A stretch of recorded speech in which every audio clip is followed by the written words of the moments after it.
Le Bénin est parti à la Convention de Genève de 1951 et à la Convention de l'OIA de 1969. Et ces deux conventions, c'est des conventions qui protègent les réfugiés. Donc le Bénin est parti à ces deux conventions. Et sur le plan interne, le Bénin a des dispositions légales. C'est l'ordonnance de 1975 et le décret de 2018. Il faut préciser que cette ordonnance ne prend pas en compte tous les aspects liés à la protection des réfugiés. C'est-à-dire l'ordonnance n'est pas en conformité avec les normes et standards internationaux en matière de protection des réfugiés. La communication a porté surtout sur les insuffisances de cette disposition interne, à savoir, il y a les cas d'afflux massifs qui ne sont pas pris en compte par l'ordonnance de 1975. Parce que lorsque le réfugié vient au niveau des frontières et ils sont en masse, il faut que l'état d'accueil puisse les prendre en charge. Et à ce niveau, nous n'avons pas des dispositions pour pouvoir prendre en charge ces personnes, des dispositions pour pouvoir prendre ces personnes et les reconnaître de façon collective. Et il y a aussi le principe de non-refoulement qui n'est pas pris en compte. Il y a également les cas de réunification familiale, parce que souvent, dans les cas de crise, il y a la dislocation des familles. Donc, il faut quand même réunir après des membres de la famille. L'ordonnance n'a pas pris en compte ces cas.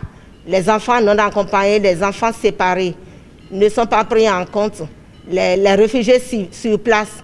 Il y a tous ces aspects liés à la protection des réfugiés qui ne sont pas pris en compte par l'ordonnance de 1975. Et c'est pour ça qu'on a élaboré un projet de loi. Actuellement, c'est la Commission nationale chargée des réfugiés qui a initié l'avant-projet de loi. Cet avant-projet de loi est devenu le projet de loi après la validation, l'adoption par les commissaires de la Commission nationale de législation. Le projet de loi est actuellement transmis à l'Assemblée. Et c'est pour ça que l'Amnesty International a initié cette rencontre pour faire une campagne médiatique autour de ce projet de loi pour le vote. Donc nous sommes là pour informer les participants sur les carences des dispositions internes prévalant au Bénin. Sous ce projet, nous avons eu à mener plusieurs activités.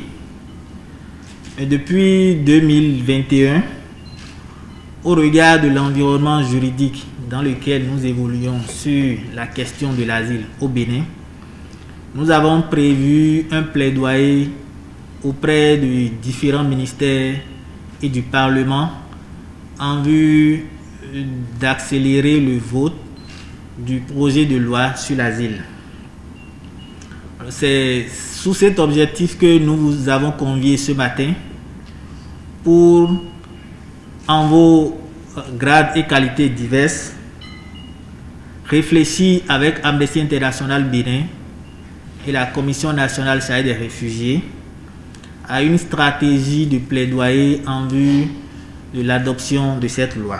La loi, si elle est votée, d'abord elle permettra d'améliorer l'environnement juridique en faveur de cette cible de réfugiés demandeurs d'asile, de femmes et d'enfants, mais également de relever le niveau du Bénin en ce qui concerne le respect des dispositifs du cadre légal interne sur les questions de réfugiés demandeurs d'asile. Donc je pense que c'est au moment de la mise en œuvre qu'on pourra apprécier si les divers acteurs respectent effectivement les droits qui sont inclus dans cette disposition juridique-là.